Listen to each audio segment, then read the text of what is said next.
अध्याय 10। क्या तुम जीवन शक्ति को गले लगाकर एक कर सकते हो? सांस को कोमल शिशु सी बनाकर गहराई तक ले जा सकते हो? अपने मन के दर्पण को बार बार पोंछकर बेदागर रख सकते हो? लोगों से प्रेम करते हुए बिना चालाकी के शासन कर सकते हो? स्वर्ग के द्वार खुले बंद हों तो क्या तुम केवल स्त्री की तरह रह सकते हो? सब कुछ समझते हुए भी निर्लिप्त और स्वच्छ बने रह सकते हो? वह जन्म देता है और पालता है, जन्म देता है पर स्वामित्व नहीं लेता, कर्म करता है पर फल की आशा नहीं रखता, नेतृत्व करता है पर दबाता नहीं। इसे रहस्यमयी शक्ति कहते हैं।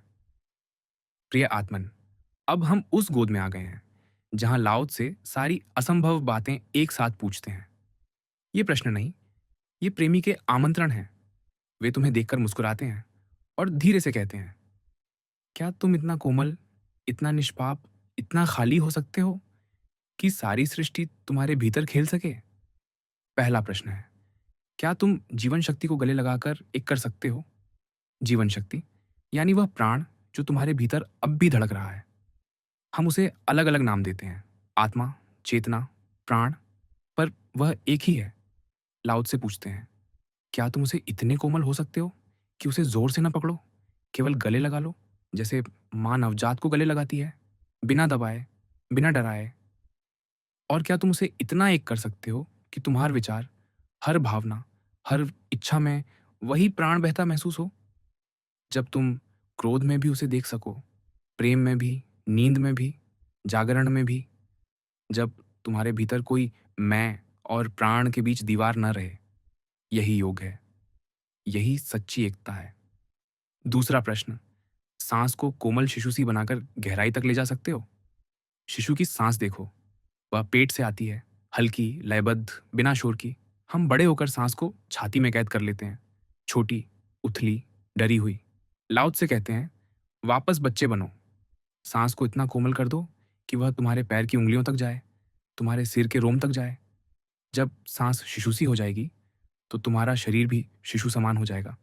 कोई कठोरता नहीं, कोई तनाव नहीं, केवल एक तरल लय। तीसरा, अपने मन के दर्पण को बार बार पोंछकर बेदागा रख सकते हो।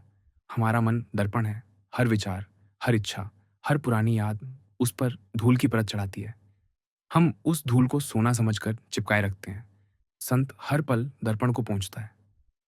कोई प्रशंसा आए तो मुस्कुराकर पोंछ दे, कोई निंदा आए तो भी मुस्कुराकर पोंछ दे। वह जानता है कि दर्पण पर कुछ भी चिपक जाए तो वह अपना चेहरा नहीं देख पाएगा। बेदाग दर्पण में सारा आकाश समा जाता है। चौथा, लोगों से प्रेम करते हुए बिना चालाकी के शासन कर सकते हो? ये सबसे कठिन है।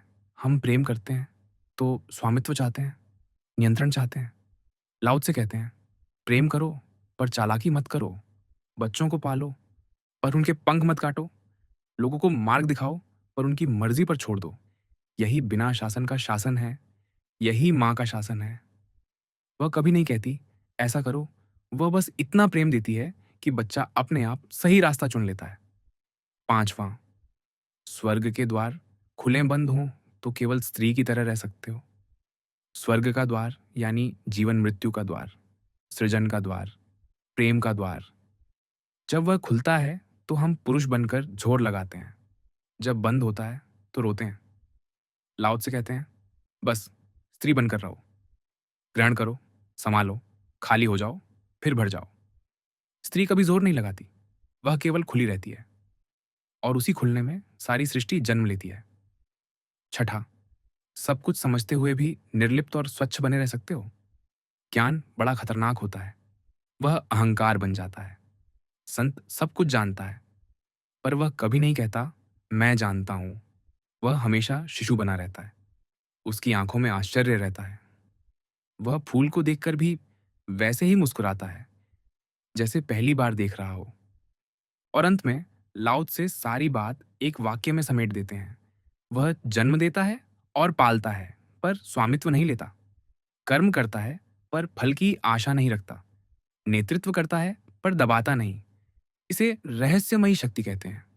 यह शक्ति कोई जादू नहीं, ये वह कोमलता है जो पत्थर को चीर देती है, ये वह खालीपन है जिसमें सारा आकाश समाता है। ये वह प्रेम है जो बिना शर्त के देता है। जिसने इसे पा लिया, उसने कुछ भी नहीं पाया और सब कुछ पा लिया।